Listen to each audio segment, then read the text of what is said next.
Cette fin de semaine s'est tenue au Palais des Congrès de Montréal la deuxième foire de l'emploi, sécurité et groupe d'intervention.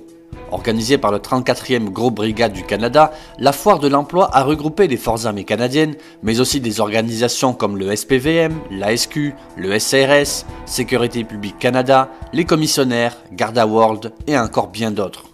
Le but du regroupement était d'offrir au public l'occasion de rencontrer des agents recruteurs qui présentaient et offraient différentes possibilités de carrière, telles que des emplois temps plein, temps partiel et emplois d'étudiants, avec ou sans uniforme. Alors qu'une nouvelle année fiscale va bientôt commencer pour la plupart de ces organisations, c'est donc un premier coup marqué et remarqué qu'elles frappent pour recruter les candidats et candidates dont elles ont besoin.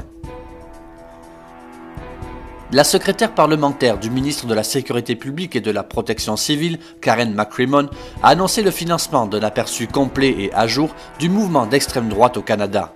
Le nombre de crimes haineux a augmenté de 47% en 2017 selon Statistique Canada. Cette année-là, 2073 crimes haineux ont été rapportés par les autorités, soit le nombre le plus élevé depuis que ces données ont commencé à être compilées en 2009. Le président russe Vladimir Poutine a officiellement suspendu la participation de la Russie au traité de désarmement nucléaire INF, signé avec les États-Unis pendant la guerre froide et dénoncé début février par Washington. Selon un décret rendu public par le Kremlin et qui entre en vigueur dès sa signature, la participation de Moscou est suspendue jusqu'à ce que les États-Unis cessent les manquements à leurs obligations découlant du traité ou jusqu'à l'arrêt de sa validité. Le budget militaire de la Chine, le deuxième du monde après celui des États-Unis, augmentera de 7,5% en 2019.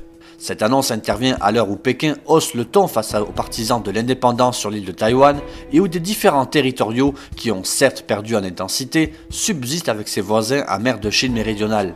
Pékin prévoit de dépenser 1190 milliards de yuan, 178 milliards de dollars, pour sa défense, soit environ 4 fois moins que Washington. Outre les emblématiques porte-avions, la Chine conçoit une nouvelle génération de navires destroyers anti-aériens, d'avions de chasse et toute une gamme de missiles balistiques pour renforcer sa force de dissuasion. Le budget américain était en 2018 le premier mondial, devant la Chine, l'Arabie Saoudite, la Russie, l'Inde, le Royaume-Uni, la France et le Japon, selon les données complètes les plus récentes de l'International Institute for Strategic Studies. L'agence de presse officielle nord-coréenne a pris acte pour la première fois de l'échec du récent sommet entre le dirigeant de la Corée du Nord, Kim Jong-un, et le président américain Donald Trump. Dans le même temps, le pays pourrait se préparer à un tir de missile ou de fusée selon des images satellites d'un complexe de recherche situé près de Pyongyang. Elle montre la présence le 22 février de voitures et de camions sur le site, ainsi que de wagons et de grues. Chelsea Manning, l'ancienne analyste militaire à l'origine des révélations de Wikileaks sur les exactions américaines en Irak et en Afghanistan, a été écrouée vendredi 8 mars aux États-Unis pour avoir refusé de témoigner dans le cadre d'une instruction judiciaire secrète menée sur le site de Julian Assange.